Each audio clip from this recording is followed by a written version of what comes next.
Let me just say this. Let me share a little bit of news with all you guys who just tuned in. Since you are tuning in, watching and listening to something to talk about on our live feed as well as on the L Radio Shy, you are now in the company of the number one show on the L Radio Shy. Something to talk about on Mondays and No Nonsense Woman and Company.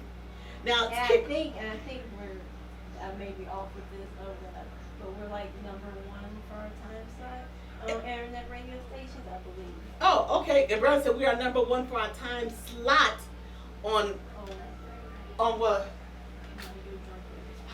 Oh, on internet radio. So yeah, we're number one in our time slot. So yeah, thank you for all the congratulations that's coming in. We appreciate it very, very much. Here's the deal. Brianna kind of stuck out because I couldn't see what I was doing. Before I come on the air, I always have to have me something really, really freezing cold to drink. So throughout the show, it does not overheat. Well, apparently I left one thing today, a little too long, freezing up. And so I tried to open it up, and before we came on, I just said, psh. So don't tell the whole truth. You shaking it too while you over dancing. Look, okay, well, I was doing a Midnight Train to Georgia was on, so I did do a look at this, leave. But that's not the reason that psh. So anyway, it kind of, and so if my hands are feeling a little sticky right now, it's probably because of that. But I have to have something cold to drink because I talk a lot. Apparently, you didn't let it. I didn't let it settle. So you didn't let it smoke because it just went. Oh, did you unscrew it all the way now? Yeah, it's good. Oh, so now you can see I go. Slurping, not.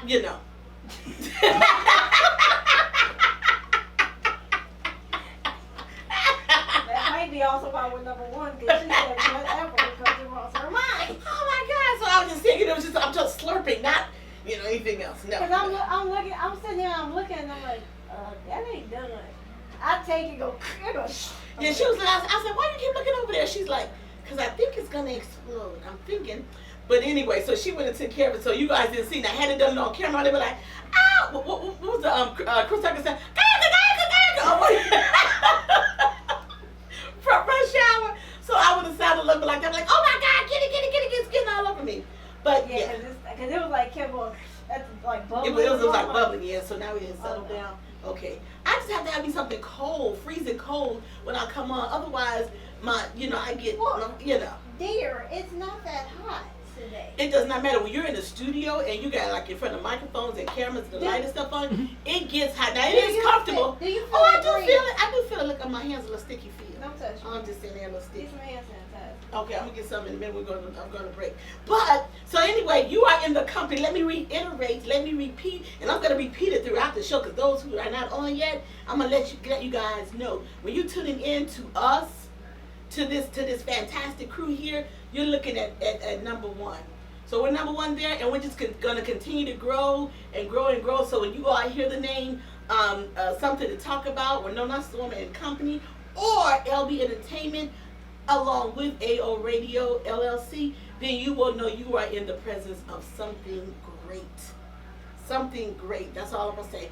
So, coming from the number one show today, something to talk about. I'm gonna rub it in. Brianna and I were both surprised. We heard yesterday. We both were surprised when we said, because he was like, "Well, I'm gonna tell you who's the order of the shows, who's number one."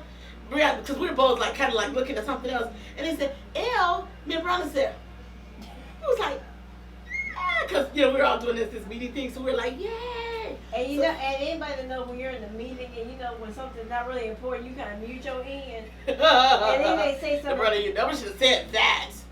Oh boy, everybody was muting themselves.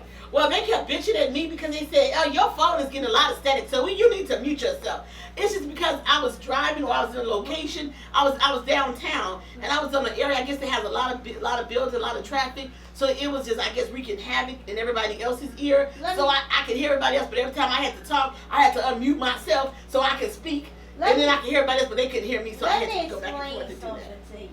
The problem was not the area she's in. The problem is the phone she owns. That's the problem. I'm gonna need y'all. And you know what? Everybody kind of was making jokes on me yesterday, but that's why y'all asked say number one. You set that one up. Okay. So the reason, I am number one. I can crack on your phone if I want. I guess you can. But for all the rest of y'all, I said no. My phone is T-Mobile. Ain't no damn Cricket phone. Just so we clear. No, that's even worse. I'll take Cricket. Y'all see I gave him the finger. You understand that? I'll take Cricket over because you got a boost phone. I don't have no boost. I went to T-Mobile. T-Mobile is my store. T-Mobile and Sprint merged together as one. Well, I know, which I really which don't like means- because Sprint service has always been really sucky. Which means you getting that kind of sucky service. Yeah, 'cause on top of yes, on I top know, of your yeah. service. Yeah, I know. Sprint service has always been sucky. I've never had a problem See. with connection with T-Mobile until they Now- got with Sprint. So whatever the issue is, work Now, it on the out. other hand, I have Verizon. Verizon my butt. Don't hate. Don't hate, appreciate. I'm gonna appreciate. Don't Okay. hate, appreciate. Yeah. Okay. So since we are number one, I'm gonna wear that in the ground today. Plus, if you check it on my social media, I put it on my social media. I'm probably gonna wear it out the rest of the week, so you guys just get Look. used to it. I'm I'm not- gonna give it to you today. Look, today, she I'm gonna- gonna give it to you on Wednesday. She gonna Don't you know what say so. She gonna keep bugging me. I'm gonna quit. Oh. And just for DJ Steezo. Yeah, Steezo, bring Steezo. bring your A game. You say you want some competition. Bring your best. He's you one of can't one of the DJs, and here's the thing: Brad and I are the only females that we know that does this on this on the ANO. So the fact that we came kind of snuck in under radar, right? And we had just kind of taking you guys, and here's the thing: you showed us a few things, and we took it and we ran with it, and this is what you got now. All I'm You saying. shouldn't. And we love you though. I'll tell you, all the guys on ANO Radio are super talented, super talented, and I appreciate all of the encouragement that you guys have given to us from the start. All right. Quit wearing it. Now get I'm not gonna keep wearing it out because I'm so happy. I'm Get so to your happy. topics. So now we always do on Monday we do the rehashing of trending topics. So I gotta start in with this. So over the weekend or Friday, I think Tamar Braxton, you guys know, probably about a month ago now, or a few weeks ago. It was more than 2 weeks ago. It's been a few. It So, might be almost a month. So you guys know she tried to commit suicide. So I guess she had said that. It was an attempted suicide on her part. So what she came out and she basically said was that she was blaming the network. So she was blaming WeTV. I think she's blamed. Is her other show, The Hair Things? She's Is that on Bravo? She's blaming WeTV. She's blaming VH1. Oh, VH1. Okay. She's blaming a whole lot of people. And this is what I'm just gonna say. I'm gonna say you don't in this business that you're in. You don't stretch yourself. You don't stretch yourself thin, or don't stretch yourself to more than one project. Well, but everybody always have more than one project in this industry. Always have more than one project going. I understand that, but finish one. But when you look at Tamar, you have Braxton Family Values. Yeah. You were doing Tamar events before you events split up. Yeah, but that was a couple years ago though, so you can't really say that. Yeah, okay, but then you were doing To Catch a Beautician on VH1. Yeah. You're doing Tamar Get Your Life. Tamar. But here's the thing. I think what you said that has something to do with it as well. But I also think that like her divorce from Vince, I think she started spiraling. Then you should have took on any more projects if you were spiraling like that. But here's the thing, man. I think when she said when you got to pay bills and you got a child to take care of, you got to do these things. So, Okay, but you know that her and Vince before part of the issue was the whole money thing because Vince owed a lot of money back to wherever their music company was. They released her music. That's fine, well and dandy. But here's the thing, Tamar, you still have made you enough money where you could have taken you a year off. But do we really know that to be the case though? Either way, we don't know that. Either way, your family still would have helped you if you want to take some time off. People always use an excuse of money, this, that. If you need time off, take your time off. Nobody was going to have an issue with you taking time off. But now you want to say because after you've been attempted to take your own life, now you're not even still owning your part. You're blaming everybody else. And that was my next question. I said, so I was going to ask, where's the accountability on her part? Because she has to be accountable. I read it. Yeah. Statement. Yeah. There was nothing saying no way. It could have been certain issues with me because I work too hard and I want to take too right, much on. exactly. There was nothing in there. Everything was WeTV's fault, VH1. One fall, yes, yeah. So how are you expecting yourself to get better when you can't take accountability for your own situations? When there's stuff I put too much things on my plate, You said it's my own fault. I sit there.